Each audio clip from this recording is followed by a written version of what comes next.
자, 그 크리스천 리더십이라고 하는 것, 그것이 그 타문화권에서의 그 크리스천 리더십이라고 하는 것은 어떤 그 권한을 사용해 가지고 상대를 통제하고 그렇게 해서 어, 원하는 결과를 만들어내는 것이 아니라 관계를 통한 영향력을 발휘해 가지고 원하는 결과를 만들어내는 것이다. 예, 이런 내용을 우리가 그 첫 번째 동영상 공부를 했고요. 그리고 두 번째 동영상에서는 우리가 어떤 공부를 했냐 하면 이 권한이라고 하는 것, 권력이라고 하는 것, 힘이라고 하는 것은 원래 나에게 있는 것이 아니라 하나님에게 있는 것이고 그것이 나에게 일시적으로 부여된 것이다 라고 하는 걸 이야기를 했습니다.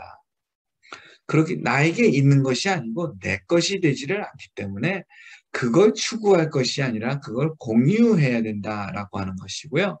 그런 의미에서 추종자들은 나의 추종자, 지도자의 추종자가 되는 것이 아니라 그 그리스도의 추종자가 될 수 있도록 도와주어야 한다라고 하는 것. 그 얘기를 했습니다. 그렇죠? 그리고 그리스도께서 나에게 기회를 부여하셨던 것처럼 추종자들에게 기회를 부여하는 것 아주 중요하다라고 하는 이야기를 했습니다. 그렇죠? 자, 그럼 이 세 번째 동영상에서는 우리가 무슨 얘기를 할 거냐 하면은 권력을 나누어 주는 것, 권한을 나누어 주는 것의 반대말은 과연 무엇일까요? 있는 것을 덜어 주었어요. 그것의 반대말은 더 모으는 것이겠죠. 더 모았으니까 어떻게 하고 싶겠어요? 마음대로 막 쓰겠죠. 그걸 권한의 남용이다라고 얘기할 수가 있습니다. 권한의 남용, 권한의 오용. 자, 여러분은 아직 지도자가 아니니까, 예, 아니면 작은 집단의 지도자이다 보니까 아직까지도 100% 자율권을 가지고 있지 않으니까, 나는 권한의 남용, 오용은 나는 나하고는 멀어. 혹시 그렇게 생각하지는 않으시나요? 자, 누구라도요. 그리고 어떤 집단이라도요. 권한을 잘못 사용할 가능성은 언제나 있습니다. 여러분이 존경하는 크리스찬 지도자를 한번 떠올려 보세요. 그분도 권한을 잘못 사용할 가능성은 있습니다. 물론 그 가능성은 좀 적죠. 왜요? 과거의 궤적을 보았을 때, 그동안에 살아온 삶의 여정을 보았을 때, 예, 권한을 잘못 사용할 가능성은 좀 적습니다. 그러나 인간은 과학적이지 않은 것처럼 그러한 삶을 살았더라도 언제든지 자기의 권한을 잘못 사용하기가 할 가능성이 있습니다. 우리가 요즘 유행하는 말이 있죠. 벌써 뭐 요즘도 아니고 벌써 꽤 됐습니다, 이제는. 답정너라고 하는 거야. 결정은 답은 나온 상태에서 너는 따르기만 해라고 하는 거야. 이것이 일면 권한의 남용 내지는 오용이다라고도 볼 수가 있습니다. 결정은 지도자가 내린 상태에서 구성원들과 대화를 하면서 논의를 하면서 자기가 원하는 대로 이끌어가려고 하는 것. 예, 그것은 대화로 보이기는 하지만 그러나 자기의 권한을 예, 좀 잘못 사용하는 것이다 라고 말할 수가 있을 것입니다. 자, 지도자가 공동의 선에 초점을 맞추는 것이 필요합니다. 지도자가 내 생각이 옳아라고 하는 것보다는 오히려 집단 지성이 아무래도 옳지 않을까라고 하는 생각을 하는 것이 중요합니다. 예. 다수의 선에 초점을 맞추는 것이 중요합니다. 그리고 책임과 힘을 추종자들과에게 위임하는 것이 필요합니다. 그리고 대화와 효과적인 의사소통하는 것이 필요합니다. 자, 이러한 세 가지가 일어날 때에 지도자는 추종자에게 동기부여를 할 수가 있고요. 추종자는 최대한의 잠재력을 발휘해가지고 목표를 이루게 할 수 있습니다. 자, 다시요. 지도자가 공동의 선에 초점을 맞추고요. 자기의 생각, 자기의 이익에 초점, 자기의 아젠다를 이루는 데 초점을 맞추는 것이 아니라 공동의 선에 초점을 맞추고 책임과 힘을 추종자들에게 위임을 하고요. 그리고 대화의 힘과 효과적인 의사소통을 할 때에 뭘 할 수가 있다고요? 추종자들에게 동기부여를 할 수가 있다고요. 내가 결정했으니 너희는 따라와. 겉은 따라올 수가 있습니다. 근데 속마음은 안 따라가기가 쉽습니다. 자, 속마음이 안 따라가잖아요. 그러면 잠재력이 최대한으로 발휘되기 어렵습니다.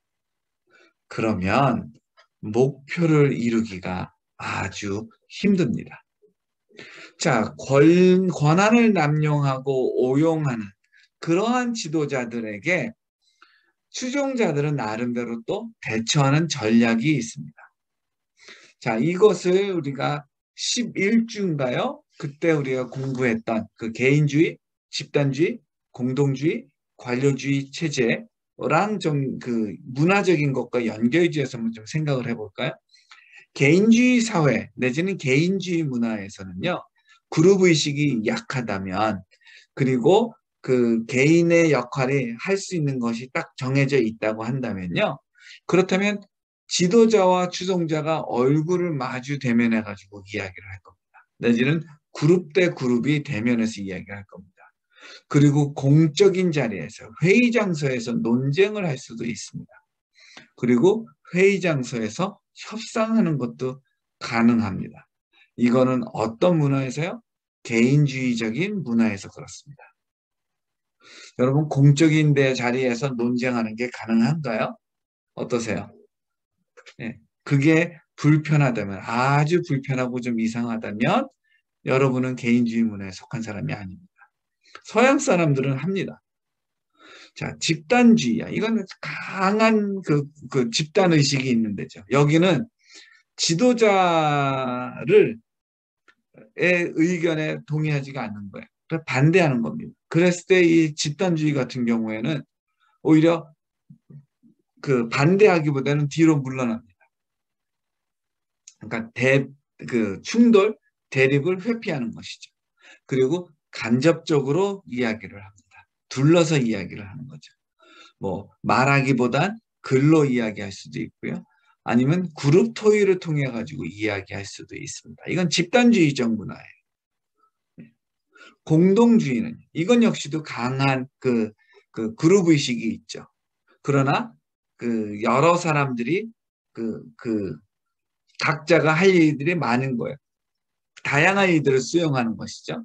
여기에서는 일단 그룹 의식이 있으니까 그 편지나 이메일, 그러니까 그 아무래도 직접적 접촉은 좀 가급적 피하는 겁니다. 심지어 중개인, 중간에서 대화를 풀어주는 사람이 있기도 하고요. 그리고 아주 그 집중적으로 심각하게 그룹 토의를 하기도 합니다. 내지는 보상이 일어나기도 해요. 예. 자, 이러한 것들이 있고요. 관료주의 사회에서는 그 약한 그룹 의식이고 각자가 무엇을 할지를 딱딱 정해져 있는 것이죠. 그런 그 관료주의 사회에서는 비공식적으로 그리고 사적으로 이 지도자에게 말하는 것이 있습니다. 그리고 또 공식적으로 개방적으로 대면해 가지고 그 의견을 나누기도 하죠. 그리고 집중적으로 어떤 그 그룹의 청취를 듣기도 합니다. 설문조사를 하기도 합니다. 아무래도 뭐 하는 거예요? 다수가 이렇게 생각한다라고 하는 거를 그런 식으로 이제 표현을 하는 것이죠. 자, 개인주의에 속한 사람이 집단주의에 속한 사람과 만났을 때 한 사람은 지도자고 다른 사람들은 추종자들은 예를 들어서 집단주의자다라고 했을 때 지도자와 이 추종자들이 아무래도 갈등 내지는 대립의 관계에 있다라고 했을 때 이들이 보여주는 이 사회적 그 의사소통의 내용은 모습은 좀 다를 수가 있고 서로가 서로를 오해하기가 쉽습니다. 네. 자, 그런데 여기서 우리가 다시 한번 돌아와가지고 중요한 건 뭐예요? 이런 문화적 차이가 있다는 걸 우리가 기억을 해야 합니다. 그렇죠?